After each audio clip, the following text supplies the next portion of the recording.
Hi, everyone. My name is Dr. Michael Wald, the Blood Detective, and thank you so much for joining me for this conversation called Coffee Cure. I love coffee. Do you love coffee? I love coffee. But can we make coffee a little healthier? I think maybe we can. So, as I mentioned, my name is Dr. Wald, the Blood Detective. I'm a doctor of chiropractic. I'm also a sports nutritionist and dietitian, and I'm also a board certified nutritionist. I provide life coaching and acupuncture to my clients. I also have a medical diploma, but not an active license to practice medicine. So, the information I'm going to speak with you about today is for your education. It's not meant as a substitute for sound medical or health advice. So, let's get right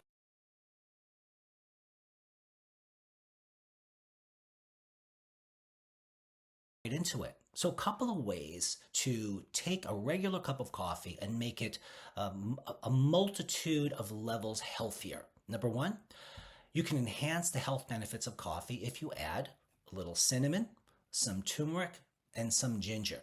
Now, you don't have to add them all at once. You might want to start out with, let's say, cinnamon. That's a pretty common thing that people tend to shake on their coffee. I did that earlier today. And one of the benefits of cinnamon, among many, is that it helps blood sugar. It's also an antioxidant and phytonutrient. It might even have some anti-cancer effects. But most people don't take enough of these things. But if you have cinnamon on your coffee or in your coffee every day, along with turmeric and ginger because they're all synergistic, you can really potentiate the health benefits. By adding turmeric and ginger, uh, you add phytonutrients, which have anti-inflammatory effects, detoxification effects, blood purifying effects, anti-nausea effects. The list does go on. So what I did was I started with cinnamon, then I started to add a little bit more than my usual cinnamon, and I got used to that over a couple of weeks. Then I added turmeric, which I must admit I take as a supplement, and I never really put it in my coffee. I thought that would kind of ruin the taste of the coffee, but I added small amounts over time, and then I got used to that. No problem. Still love my coffee, and I did the same thing with ginger over the course of about maybe 4 to 6 weeks. Now, every day, and I have a cup of coffee every single day, I get therapeutic amounts of these very important herbs. Next, cinnamon adds sweetness and naturally blends with the coffee flavor. And those of us who know cinnamon in our coffee know that that's true. Next, turmeric and ginger are antioxidants that can support heart health and reduce inflammation. And again, if you're adding these to your coffee every day and you drink a cup of coffee every day, you will get therapeutic amounts of these very important herbs over the course of your lifetime. So this spice trio, as I've called it, may aid in digestion and also may help reduce stomach discomfort, gas, bloating, spasms. So there are many gastroenterological benefits. You can also add homemade pumpkin spice blends that have cinnamon, or nutmeg, ginger, and cloves all mixed together. That can help very powerfully control blood sugar. And that's, not something to take lightly because a good deal of the population has hyperglycemia. And depending on how bad that is, that takes years, even decades off someone's life. And coffee itself, caffeine, for example, is not bad. It may be inappropriate for some people. Let's have hypertension, or they have anxiety, or they have insomnia, for example. But generally speaking, caffeine is been shown to reduce risk of dementia. Caffeine can improve alertness, it can improve circulation, and even detoxification. It's required in a detox pathway in the body known as phase 2 or cytochrome P450 phase 2 detoxification, so it's no joke. And in terms of your coffee, rather than cow's milk, I would suggest you use an alternative such as almond milk. I don't like adding soy milk to things or consuming soy products because of the good deal of scientific literature that is too contradictory. Is it good for you? Is it not good for you? We know it can interfere with hormone production, particularly in a person who has a personal family history or themselves have either prostate or breast cancer. Consuming soy can worsen those conditions. So these particular spices that I've mentioned can help support gut health, cardiovascular health, immune health. I mentioned detoxification as well, even lymphatic drainage.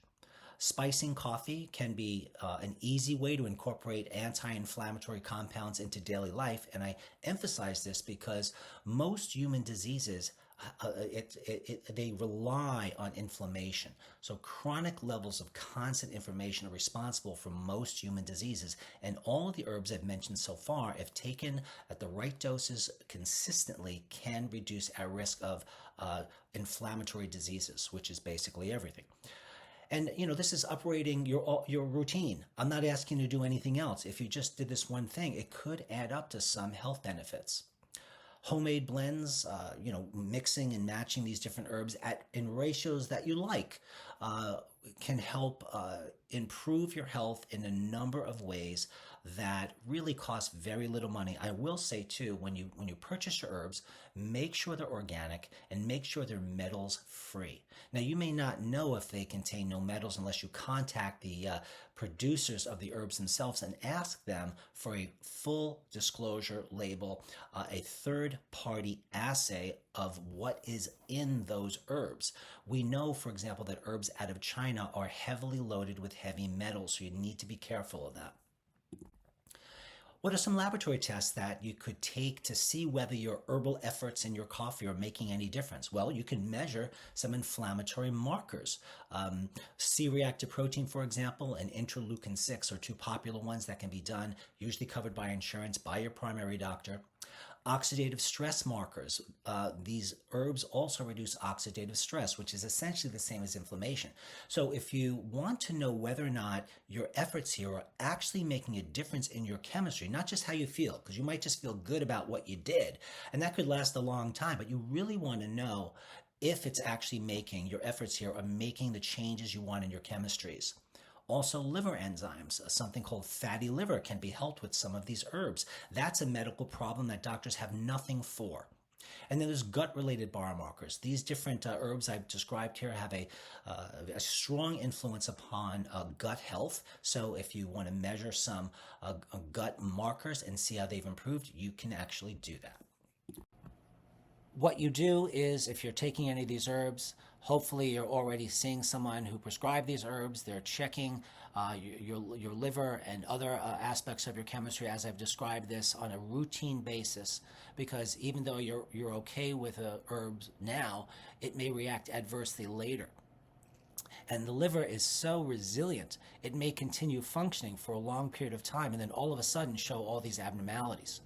So you want to make sure that the supplements that you're on, including the herbs, are based on your total dietary situation, your exercise situation, any other medications you're taking, and the doses should be based on your needs and changed over time. You always want to take what you need for your needs, and not too much and not too little.